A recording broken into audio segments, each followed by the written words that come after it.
안녕하세요 여러분, 반갑습니다. 오늘은 삶과 비밀 보장에 대한 수업을 하도록 하겠습니다. 뭐 상담에 있어서 그 상담의 윤리에 있어서 가장 중요한 원칙을 뽑으라면은 그 중에 하나가 예외 없이 들어가는 게 바로 이 비밀 보장의 원칙입니다. 그래서 예전에도 이제 이전 수업에서도 간단히 좀 설명드린 적이 있었죠. 예, 그만큼 중요하고 윤리적인 이슈를 고려할 때 최우선으로 이제 고려해야 되는 항목이기 때문에 그렇습니다. 어, 그러니까 비밀 보장. 말은 되게 간단한데 문제는 이게 생각보다 그 많은 부분에서 이제 적용이 되고, 그러니까 이제 본의 아니게 상담사도 본의 아니게 이런 조항들을 좀 이렇게 막 위반하는 경우가 있어요. 그러니까 누구나 알지만 또 반대로 누구나 쉽게 범할 수도 있는 부분이기도 합니다. 그래서 저도 가끔 음, 실수를 하긴 해요. 지금 이제 저도 상담사로 이제 제가 속한 기관에서 이제 일을 하고 있는데, 뭐 이제 당연히 뭐 이 내담자와 있었던 일이나 이런 것들을 어디 가서 얘기는 안 하죠. 근데 약간 이제 뭐랄까 방심하고 있던 순간, 방심하고 있던 상황에서 나도 모르게 막 위반할 뻔한 적도 있고, 위반을 살짝 해서 거기에 대해서 이제 컴플레인을 받은 적도 있습니다. 그러니까 그만큼 중요하고 여러분이 정말 항상 염두에 두고 가야 되는 항목입니다. 예. 그러면 이제 영어로 이제 confidentiality라고 하죠. 비밀 보장, 기밀 사항, 뭐 이런 뜻으로 어, 하나 예를 하나 잠깐 들어서 같이 얘기해보고 시작하도록 하겠습니다. 예를 들어서 이런 거죠. 아주 이제 심플하게 얘기하면 이런 거죠. 오늘 어떤 A라는 분이 저희 내담자로 왔어요. 음, 그래서 그분이 뭐 고민을 토로하는데 뭐 자기가 교회에서 어떤 B라는 분 때문에 힘들다. 네, 그런 얘기를 했어요. 그런 내용으로. 그러면 이제 저는 당연히 뭐 이거를 누구하고도 얘기를 하면 안 되겠죠. 어, 근데 그게 다일까요? 그건 또 아니에요. 그러니까 이거는 아까 여러분에게 제가 이제 잠깐 이제 요거 수업 전에 명확하게 하고 싶은 게 있어요. 뭐냐면은 지금 이제 제가 이렇게 가르치는 내용들은 엄밀히 말하면 프로페셔널 수준의 어떤 카운셀링 센터 또는 카운셀러들이 그런 분들에게 적용되는 윤리 강령입니다. 엄밀히 말하면. 그래서 이제 이거를 꼭 그렇게 똑같이 이렇게 따를 필요는 없어요. 왜냐면 여러분은 전문 카운셀러도 아니고, 물론 카운셀링 하시지만, 그리고 지금 이제 그 이제 생활하고 거주하는 지역도 미국이 아니죠. 그러니까 뭐 한국에 계신 분도 있고, 일본에 계신 분도 있고, 또 뭐 제3국에 앞으로 또 다른 데로 가게 될 수도 있잖아요. 그러니까 미국에 있는 전문가들을 위한 윤리 강령을 제가 똑같이 하라고 이렇게 뭐 강요할 수는 없습니다. 다만 이런 것들을 배우면서 어떤 그 상담, 그 목회 상담 세팅이든 아니면 조금 뭐 그룹 상담 세팅이든 어디서든 이런 공부를 하고 계속 고민하다 보면은 이제 윤리와 법에 대한 어떤 일종의 감이 생길 거예요. 감. 이런 세팅에서는 뭐 내가 반드시 이렇게 뭐 룰을 지킬 것까지는 없지만 그래도 이런 부분은 내가 정말 세심하게 뭐 이렇게 내가 뭐 그걸 위반해서 무슨 뭐 벌금을 내거나 법적 조치를 받는 거가 두려워서가 아니라 정말 여기 참여한 분들, 그룹 상담에 참가한 분들 또는 오늘 나와 만난 그 개인 상담을 했던 그분에게 정말 유익함을 제공하고 무해한 그런 이제 환경을 지속시키기 위해서는 이런 부분들을 생각해야겠구나. 이런 생각을 좀 가다듬을 필요가 있기 때문에 그런 사고 과정을 제가 도와드리는 거에 의의를 두고 있습니다. 예. 그렇기 때문에 뭐 부담이 많이 되죠. 그죠? 아, 이거 막 다 지켜야 돼? 아, 이거 뭐 머리만 아픈데 이거 뭐 이렇게 까다로워? 막 이런 생각이 당연히 들 거예요. 근데 이 수업의 목적은 그겁니다. 여러분이 이런 부분에 대해서 그동안 생각을 많이 안 하셨을 확률이 크기 때문에 이번 기회를 통해서 그런 어떤 센스를 좀 이렇게 촉각을 좀 이렇게 다듬으시라는 의미에서 수업을 하는 겁니다. 예. 자, 그러면 이제 맞아 얘기를 하겠습니다. 아까 이제 그런 경우에 그 내용 어떤 그 상담에 있어서 그 내용을 누가 공개하지 않는 거는 이제 누구나 이제 쉽게 알 수 있어요. 근데 이제 이런 거죠. 그 더 나아가서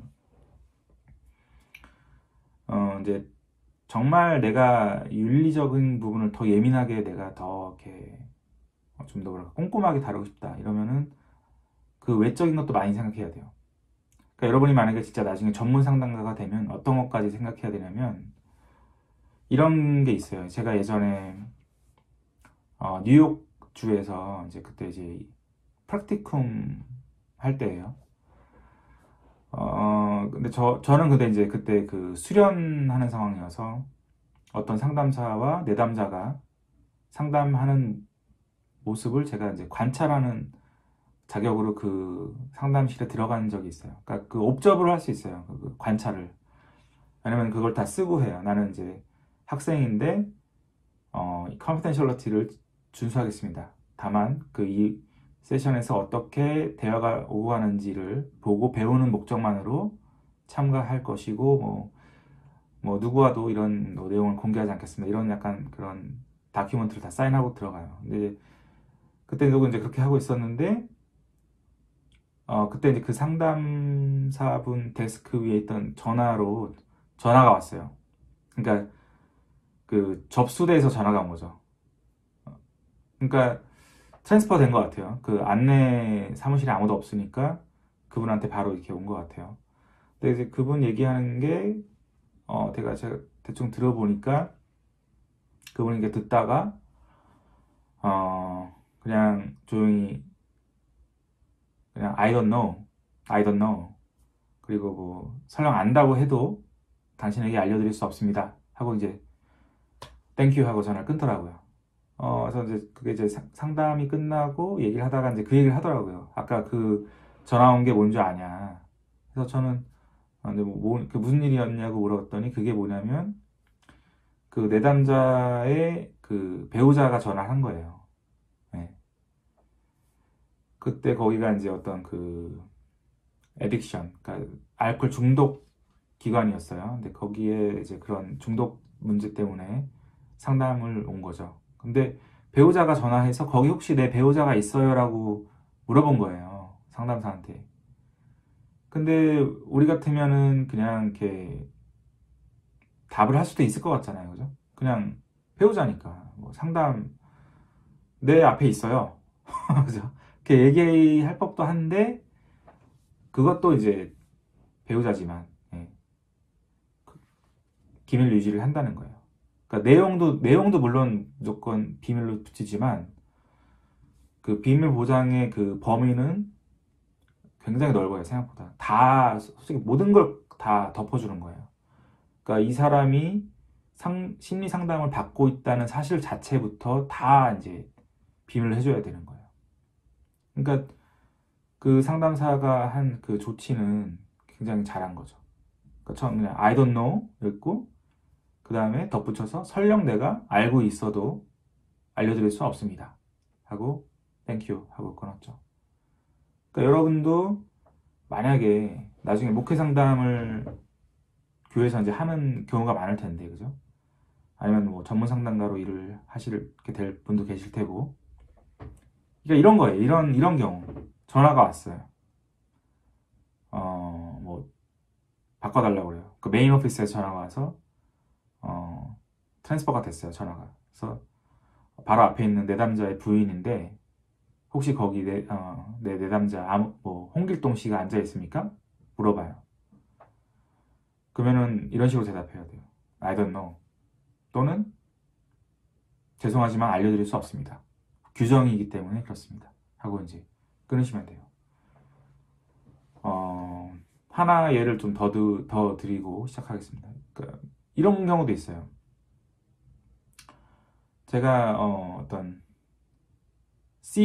이름이 C인 권사님을 지금 이제 내담자로 이제 상담을 진행 중이에요. 근데 어느 날 우연히 마트에 갔다가 그분이랑 마주쳤어요. 그분이 가족들하고 같이 장을 보러 오셨고, 저도 뭐 음식을 좀 사려고 장을 보러 간 건데 거기서 마주쳤어요.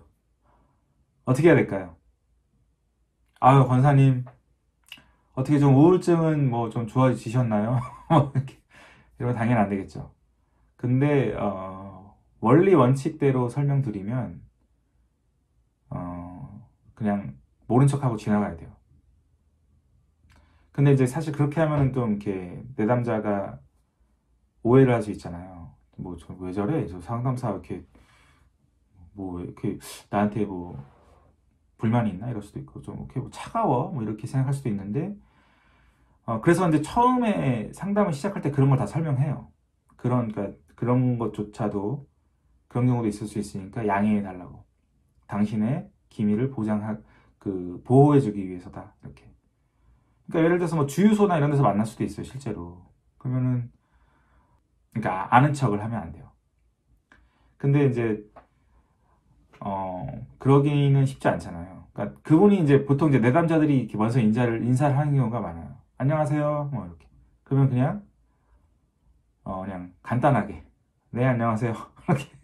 그렇게만 하고 이제 더 이상 얘기는 이제 안 하고 그냥 지나쳐 가는 게 좋겠죠. 얘기를 하면 또 뭐 세션 얘기가 나올 수도 있고 옆 사람들이 들을 수도 있으니까 그죠? 그러니까 이런 식으로 굉장히 뭐랄까 기민한 다양한 사항들이 있어요. 그러니까 단순히 내용뿐만 아니라 이 사람의 어떤 그런 내담자로서의 총체적인 그 정보와 상황과 그 어떤 내담자로서의 아이덴티티 모든 걸 다 그냥 가려줘야 된다 이렇게 보시면 됩니다. 예. 그러면 슬라이드를 보면서 좀 더 설명하겠습니다. 자, confidentiality는 이제 말 그대로 trust, 그러니까 신뢰 관계를 쌓기 위한 초석이 되죠. 그건 뭐 너무나 당연한 거고. 당연히 이제 내담자와 상담사 간의 깊이 있는 관계, 어떤 그 strong moral force, 그런 moral 또 어떤 그 도덕적인 힘, 도덕적인 관계를 구축하는데 필수 요소가 되겠죠. 그래서 이제 어떤 학자 이제 복이라는 분은 이제 네 가지 요소를 그 기밀사항의 원리라고 봤습니다. 그래서 respect for autonomy, 그리고 이제 respect for human relationship, and for the secret, 그리고 silence, 그 마지막으로 utility. 근데 결국 이 네 가지는 이제 얘기하는 건 그거예요. 그러니까 내담자에게 기밀사항을 다룰 수 있는 그런 권한을 준다는 거예요. 예를 들어서 autonomy라고 한 거는 뭐냐면 이제 결정하세요 이런 뜻이에요. 자율권을 주겠다. 예를 들어서 공개를 해야 될 때가 있어요. 어떤 내담자와의 그 상담 내용을 기록을 하거든요. 매번 세션이 끝날 때마다 프라그라스 노트라는 데다가 이제 한 장 정도의 그 분량인데 거기다 이제 기록을 하는데 그거를 필요할 때는 공개해야 되는 순간이 있어요. 예를 들어서 뭐 어떤 보험회사에 보내던가 뭐 어떤 뭐 법적인 이슈가 생길 때라든가 아무튼 뭐 이제 그건 어차피 그 정보의 주인은 내담자이기 때문에 이분이 그걸 결정하는 거예요. 어떤 순간에 어떤 범위까지의 정보를 내가 쉐어해야겠다 이런 식으로 그런 거를 결정할 수 있도록 허락하는 거 그게 이제 어타너미의 취지입니다. 그리고 뭐 당연히 관계와 어떤 그 비밀 유지를 위해서 사일런스 말을 삼가한다 이런 건 그런 내용들이고 마지막 유틸러티는 그런 거죠. 그러니까 이런 어떤 상담소에 가는 거를 꺼리게 되는 이유 중에 하나가 이제 기밀에 대한 그런 누설을 우려하는 경우가 꽤 있어요, 사람들이. 그렇기 때문에 상담소는 무조건 나의 기밀을 유지해 준다 이런 어떤 관념이 생길 수 있도록 하자는 거예요. 일단 그런 어떤 확고한 확신만 생기면 누구나 이제 좀 더 용이하게 편하게 판단을 내려서 상담 서비스를 받게 되겠죠. 그래서 그런 의미입니다. 자, 그다음에 다음 페이지로 넘어가겠습니다. Privileged Communication. 이것도 저번에 이제 몇 번 토론 과정에서 어떤 분들이 이제 한글 해석판으로 이런 내용들을 좀 거론한 적이 있어요. 그죠? 이거는 뭐냐면 이제 그 이런 경우가 있어요.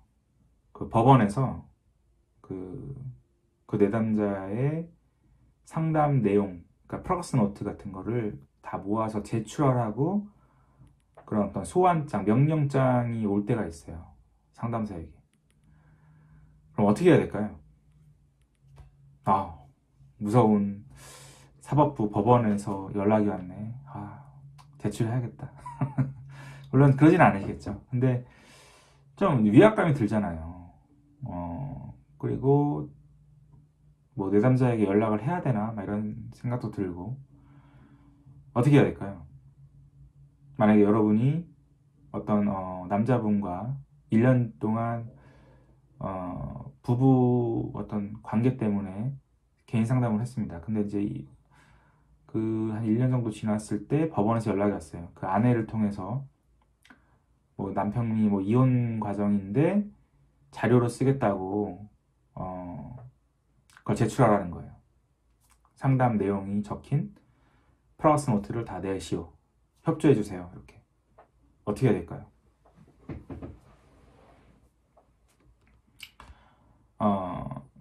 거절할 수 있습니다. 거절할 수 있어요. 그거를 Privileged Communication이라고 하는 거예요. 그리고 필요하면 좀 더 구체적인 행동에 대한 지침을 결정하기 위해서는 법률 전문가에게 컨설팅을 받을 수 있어요. 변호사라든가 뭐 그런 분들에게. 뭐 그런 거는 그 상담사가 일하는 기관에서 다 도와줘야 돼요. 변호사 비용이라든가 이런 걸. 그래서 이제 FM대로 얘기하면 그렇습니다. 그걸 거절할 수 있고 필요하면 법률 전문가에게 어드바이스를 받을 수 있다. 그러니까 왜냐면은 왜 이렇게 되냐면 이런 자료가 그 법원에 갔을 때 그 판결 과정에서 어떻게 그 내용들이 어떤 작용과 영향을 줄지 모르는 거잖아요. 그죠? 그렇기 때문에 또 그거를 처음에 요청한 측에서 이미 그 내용을 보지 않아도 대충은 알고 있을 확률이 있어요. 뭐 남편이 우울증으로 고생했다. 그래서 뭐 그렇기 때문에 뭐 술을 많이 먹었고 나를 가끔은 때렸다. 막 이런 식으로 스토리를 짜는데 근거 자료로 쓸 수도 있고, 그죠? 맘만 먹으면. 그렇기 때문에 어떻게 사용될지 모르기 때문에 그냥 안 보내는 거예요. 네, 그게 또 좋은 판단일 때도 많고. 그래서 신중하셔야 됩니다. 네.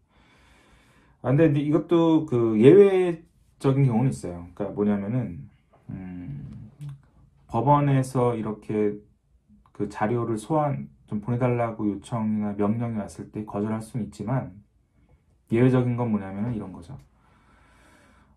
그 내담자가, 그러니까 자발적으로 나의 상담을 받기 위해서, 그러니까 온 상담사, 그러니까 흔히 말하는 셀프 리퍼라고 하죠. 누가 이제 그 사람을 상담소로 보냈느냐, 스스로 왔다 하면 셀프 리퍼드 클라이언트라고 하고,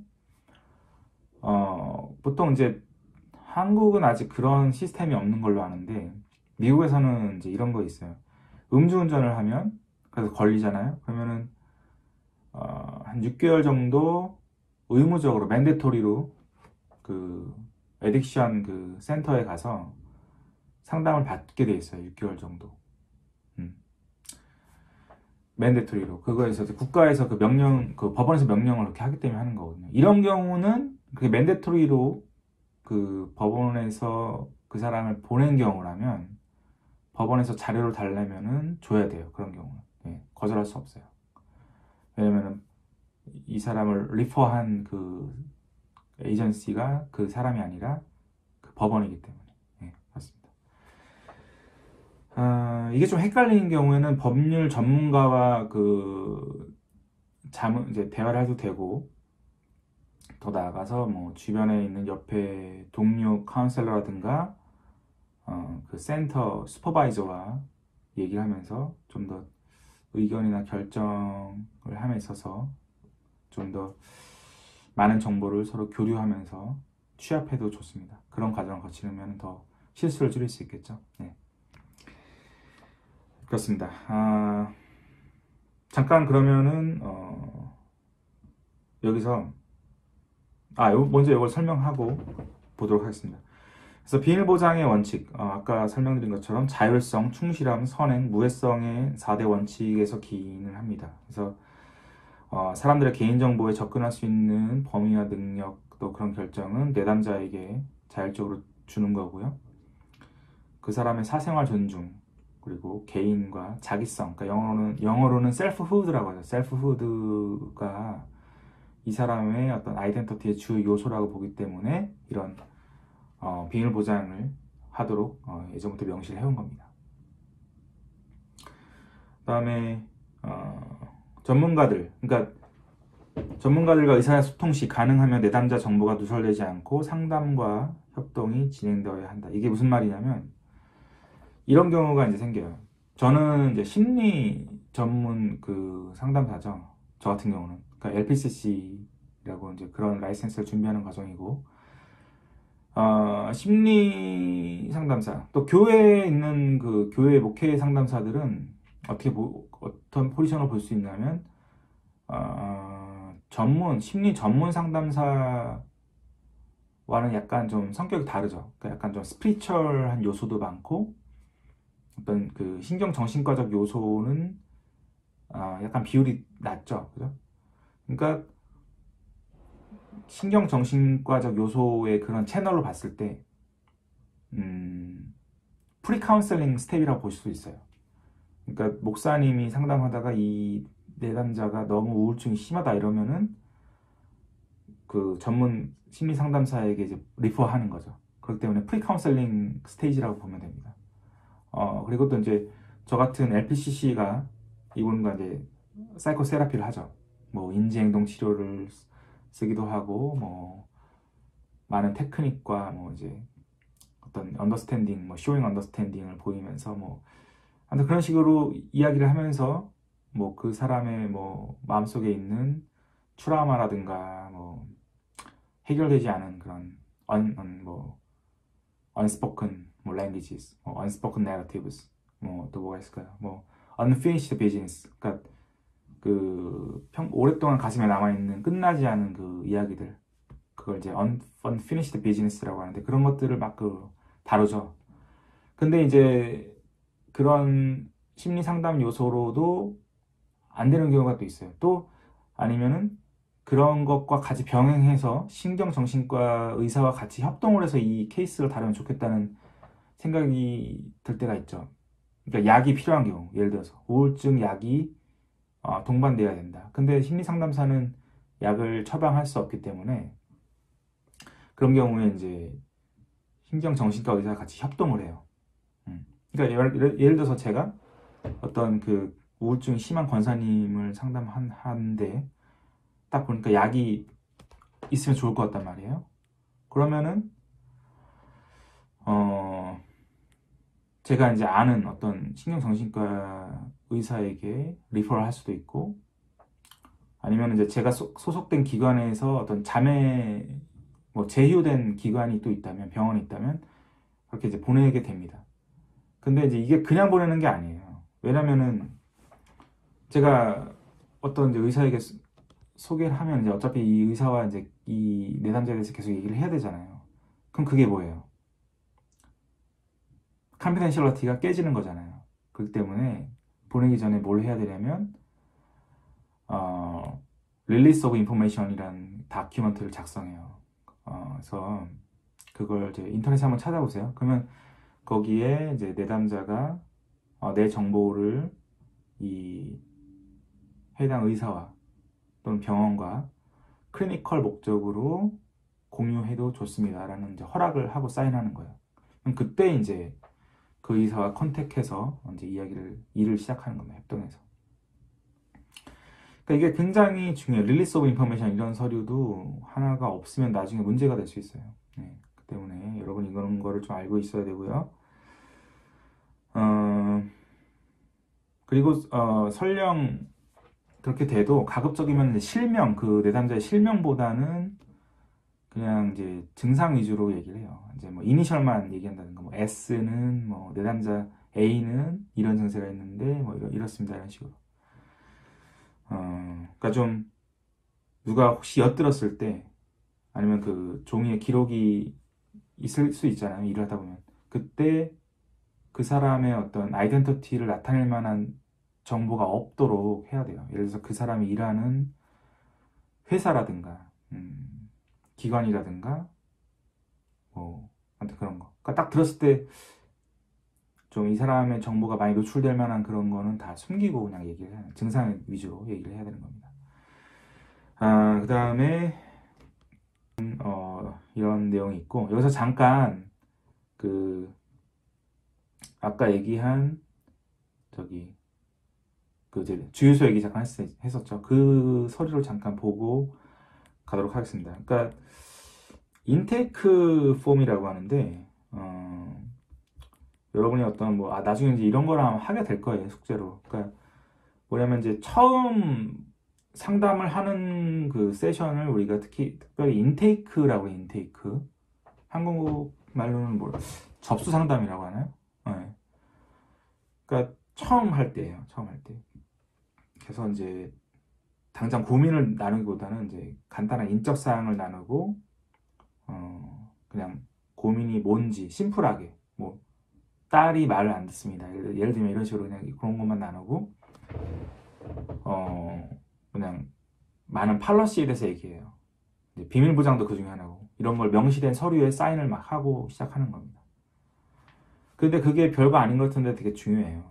그때 이렇게 명시되는 룰 같은 거를 서로 이제 이해를 해야 되고, 왜냐면 아까 이제 예를 든 것처럼 주유소 이런 거 그런 걸 설명을 다 그때 하는 거예요.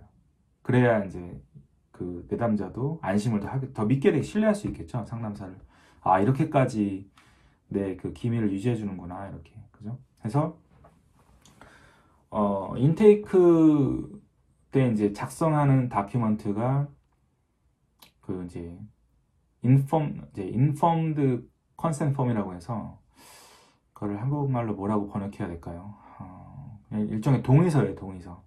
그러니까 사전 통지받은 어떤 내용을 내용을 통보받고 동의한다, 이런 내용인데, 거기는 이제 반드시 들어가야 되는 내용이 뭐냐면은 이제 비밀 보장에 대한 내용이, 그 confidentiality에 대한 내용이 들어가고요.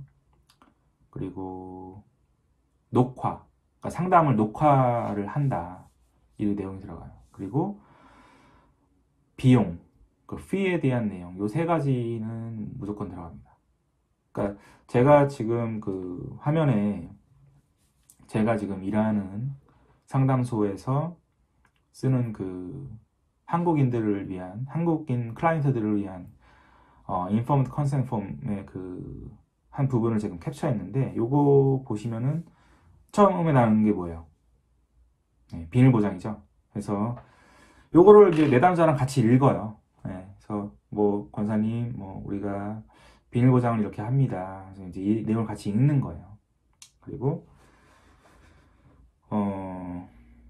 그러니까 비밀 보장이 이렇게 중요합니다. 뭐 이렇게 하고, 뭐 텍스팅, 문자나 이메일도 주의해 주세요. 그리고 뭐 그다음에 뭐 예를 들어서 제가 권사님과 뭐 주유소에서 마주치면은 아는 척을 안 할 수도 있어요. 이해해 주세요. 다 여러 그 권사님의 비밀 보장을 위한 겁니다. 이런 식으로 설명하는 겁니다. 그리고서 그 이제 동의하시면 내담자 그 옆에 이니셜 있죠? 거기 이제 내담자분의 이니셜을 사인처럼 딱 적는 거예요. 그리고 나서 이제 그 밑에 이제 근데 여기 좀 이따 더 설명하겠지만 요것도 강조해야 돼요. 비밀 보장할 때 예외가 있습니다. 이것도 이제 설명해야 돼요. 제가 좀 이따 설명하겠지만, 근데 권사님 비밀 보장이 그 예외가 있어요, 이라고 설명해야 됩니다. 그 예외가 되는 경우가 뭘까요? 가장 대표적인 게 자살 그 어떤 충동을 갖고 있을 때죠. 어떤 그 수이사이덜 이디션이나 아니면 반대로 남을 해치려는 그런 의도가 보일 때, 아, 내가 오늘 총으로 이 사람들 다 쏴 죽일 거야, 막 이런 식으로 얘기할 때, 그럴 때도 이제 비밀보장 룰은 깨지는 거예요. 깨야 돼요. 왜냐면 슈퍼바이저한테 그거를 바로 전화해서 알려야 돼요. 네. 때문에 이런 걸 미리 허락을 받는 겁니다. 예외가 있다는 걸 알리고. 그러니까 자살 충동이 있거나 자살 계획이 있거나 이럴 때 또 남을 해치려고 하거나 또 뭐가 있을까요? 네. 아동학대, 또 노인학대 이런 경우는 제가 이 룰을 깨고 신고를 하고 제 슈퍼바이저하고 얘기를 해야 됩니다. 이런 식으로 미리 알리는 겁니다. 그 다음에 뭐 그 밑에 이제 뭐 녹화 이런 거는 다 이제 얘기를 해야 돼요. 녹화도 어떻게 보면 이제 그 컨피덴셜리티를 깨는 거죠. 근데 이 녹화하는 이유는 저 같은 경우는 수련을 받는 과정이기 때문에 교수님과 이야기를 해야 되기 때문에 녹화하는 겁니다. 단순히 교육용이고요. 저의 그 카운셀링 능력을 향상시키기 위한 겁니다.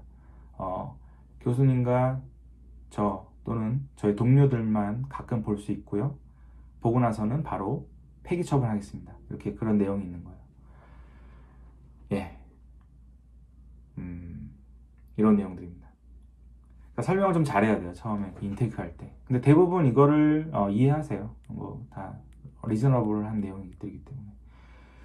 자, 그 다음에 다시 내용을 이어서 설명하겠습니다. 자, 그래서 비밀보장의 예외적 상황, 방금 설명드린 것처럼 자해나 타인을 공격하려는 경우, 또 아동학대, 노인학대 이런 경우, 또 치료사, 그러니까 상담가를 소송하는 경우가 있어요. 이런 경우도 이게 깨집니다. 왜냐면 이제 참 그런 일이 많으면 안 되겠지만 이제 수를 당하는 경우가 있어요. 고소고도를 내담자에게. 그럴 때 그 세라피스트가 자기 자신을 보호할 수 있는 방법은 그동안 썼던 프로그레스 노트를 증거로 제출하는 거예요, 법원에. 그러면 이제 그게 상담사를 보호할 수 있어요, 그 내용들이. 그러니까 프로그레스 노트 쓰고 이런 건 나중에 제가 더 자세히 설명하겠지만, 그럴 때는 소송하려는 경우는 자기 방어 차원에서 그렇게 활용을 해야 되기 때문에 컨피덴셜리티가 깨진다. 이거를 좀 설명드리고 싶고요.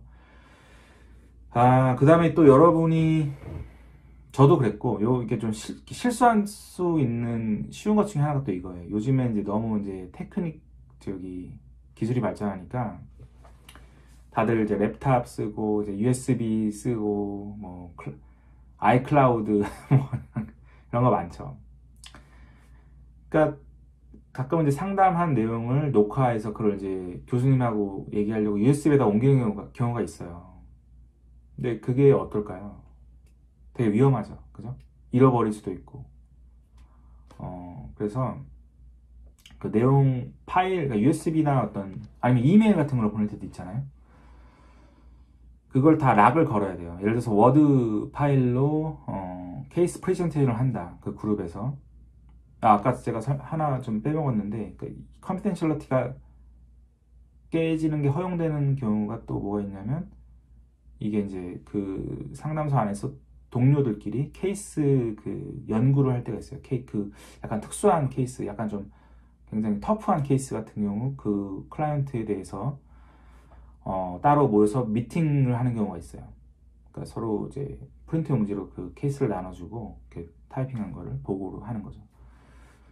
같이 좀 이렇게 고민하기 위해서. 그럴 때도 이제 깨지는 거죠. 마치 근데 교수님과 슈퍼비전 받는 관계에서 내용을 공개하는 것처럼. 그런 것도 다 참 설명을 해야 되는 거예요. 그러니까 그런 식으로 이제 케이스 프레젠테이션 할 때 전날 뭐 아니면 일주일 전에 이메일을 보내거든요. 그 파일을. 그때 워드 파일로 그냥 보내면 안 돼요. 그것도 다 그 비밀번호 같은 걸로 락을 걸어서 보내야 되고, 그다음에 그 회의할 때 그 뭐 핸드아웃을 나눠줬다. 그 클라이언트에 대한. 물론 당연히 클라이언트 이름을 쓰면 안 되고 이니셜로 보통 써요. 아니면은 클라이언트를 이제 CT 이렇게 그냥 두 글자로 줄여서 쓰기도 하죠. 이름 대신에. 근데 어쨌든 그러고 나서 회의가 끝나자마자 바로 뭘 하냐면 그 핸드아웃을 다 걷어서 슈레딩 머신으로 다 갈아서 버려요. 그러니까 그렇게 해야 돼요. 그렇게 철저하게. 예. 그리고 뭐 팩스 이런 거 당연히 조심해야 되고 뭐 스마트폰 조심해야죠. 그러니까 나도 모르게 막 아이클라우드에 올라가잖아요, 요즘에. 그러니까 이게 막 그런 경우도 있고. 요즘에 저 같은 경우는 어떤 저희가 있었냐면은 이제 코로나 바이러스 때문에 그 상담을 뭐 줌이나 그런 걸로 이제 해요. 이제 멀리 사는 분들이나 이런 경우는. 그리고 또 가까이 살아도 이제 코로나 바이러스가 걱정되시는 분들은 그냥 집에서 줌으로 연결해서 해요. 텔라세라피라고 하죠. 근데 이제 아까 제가 얘기한 레코딩, 그죠? 녹화해서 이걸 제 교수님하고 좀 보고서 같이 이제 컨설팅을 받아야 되는 경우가 있어서 녹화를 해야 되겠다는 충동이 들잖아요, 저는. 근데 하면 큰일 날 뻔했어요. 왜냐면 이제 줌 같은 경우는 하면 안 된다고 하더라고요. 왜냐면은 이게 녹화된 그 비디오 클립이 뭐 어딘가에 이렇게 저장이 된다고 하더라고요. 그 어딘지는 정확히 모르겠는데 약간 아이클라우드처럼. 그래서 그냥 그 말을 듣고 녹화를 안 했습니다. 그러니까 이게 기술이 많이 발전하니까 약간 생각해야 될 게 많아요. 이런 식으로 더 좀 조심해야 되고. 예. 뭐 잠깐 프린트한 거를 아무리 상담소라고 해도 이걸 자기 데스크 위에 올려놓고 어딜 간다. 뭐 이런 경우도 많아요. 물론 동료들끼리니까 큰 문제는 없을 수 있지만 잘못하면 문제될 수 있어요. 네.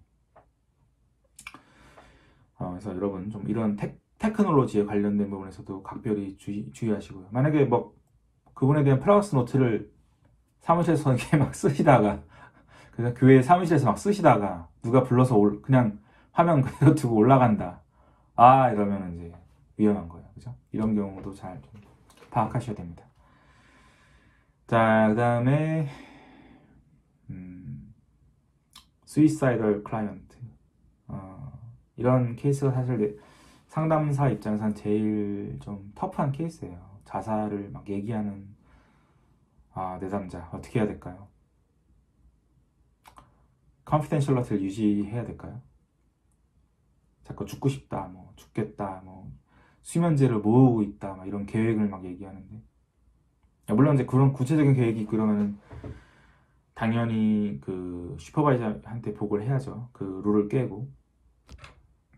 근데 좀 약간 애매한 경우가 있어요, 그게. 이게 계속 이렇게 딱 뭐 1 더하기 1은 2 이런 식으로 지금 룰이 정해지지는 않았는데 대략적인 가이드라인은 이렇습니다.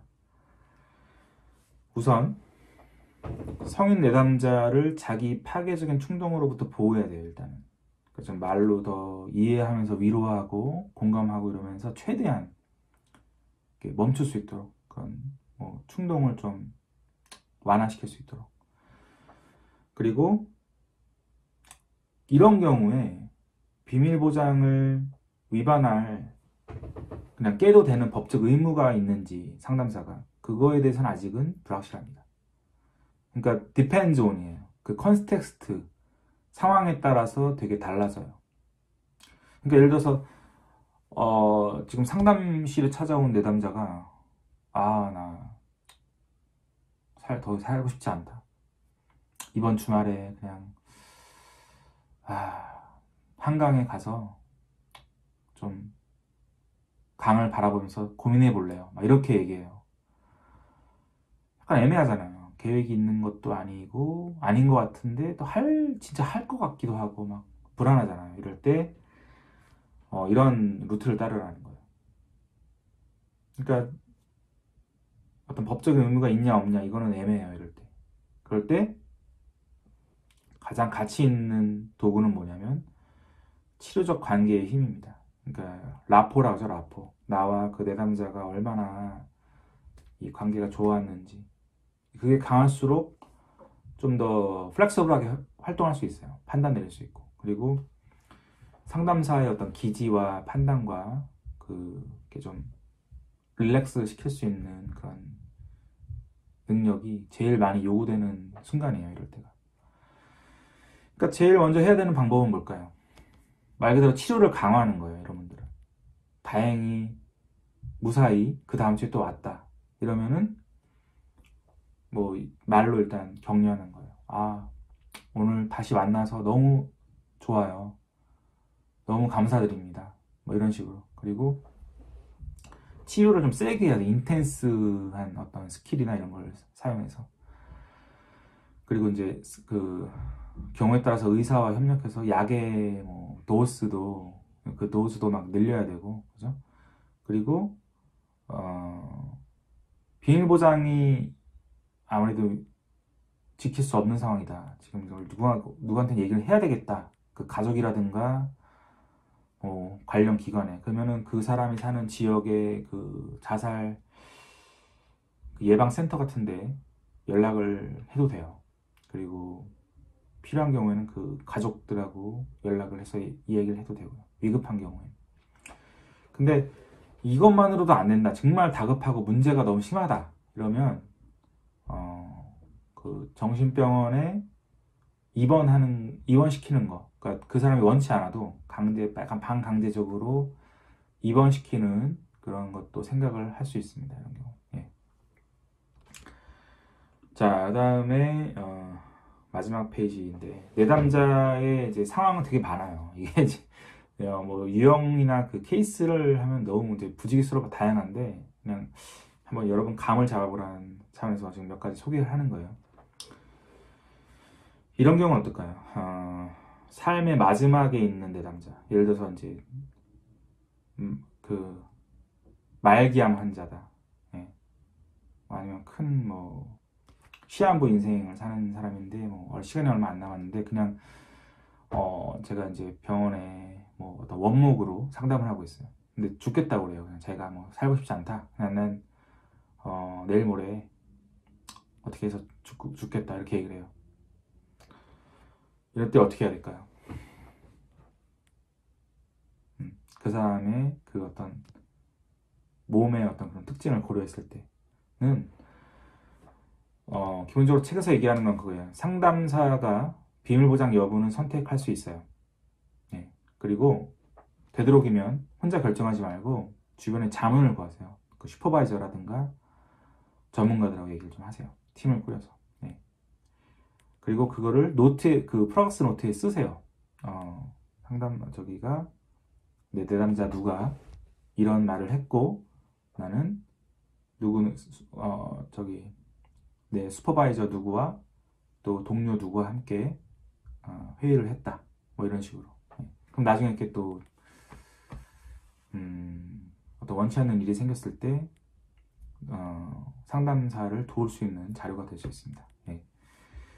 그리고 이제 청소년의 경우는 이게 약간 애매한데 이걸 또 쪼개요, 얘네들은. 그러니까 우리는 보통 뭐 만 18살 미만이냐 넘었냐 이걸로 이제 성인이냐 이걸로 이제 하잖아요. 근데 미국은 이걸 또 이제 15세 이상이냐 11살이 안 됐냐 아니면 그 사이냐 이걸로 나눠요. 그래가지고 만 15살 넘었으면은 얘는 그냥 인지적인 수준이 어른하고 차이가 없겠다 해서 이제 어른처럼 그 내담자의 권리를 존중해줘요. 근데 11살이 안 된다. 그러면 이제 말 그대로 애니까 그냥 웬만한 정보는 엄마 아빠와 나눠도 돼요. 문제가 안 돼요. 애기 때문에. 근데 요 사이에 그 그룹 11살에서 15살은 이게 쉽지 않아요. 그죠? 어떤 애는 성숙할 수도 있고 어떤 애는 아직도 애기 같을 수도 있고 그러니까 이때 이제 이런 비밀 보장을 언제 어떻게 이제 브레이크 할 거냐 아니면 그대로 그냥 계속 지켜야 되냐 이런 걸 결정할 때 고려할 사항은 네 가지가 뭐냐면 생활 연령, 그러니까 실제 그 정신적인 연령을 말하는 거죠. 그리고 인지 수준, 정서적인 성숙, 그리고 가족 가치와 종교적 신념과 같은 사회 문화적 요소를 고려한다라고 되어 있습니다. 예, 뭐 머리가 많이 복잡하시죠? 예. 그래서 오늘 컨피덴셜러티에 대해서 알아봤는데 굉장히 중요합니다. 여러분도 한번 이런 부분을 다시 한번 좀 생각해 보시고 토론 게시판에 있는 내용에 대해서 잘 생각하고 답변해 주시길 바라겠습니다. 여러분 모두 수업 듣느라고 고생하셨고요. 다음 주에 또 만나 뵙겠습니다. 여러분 모두 수고하셨습니다. 감사합니다.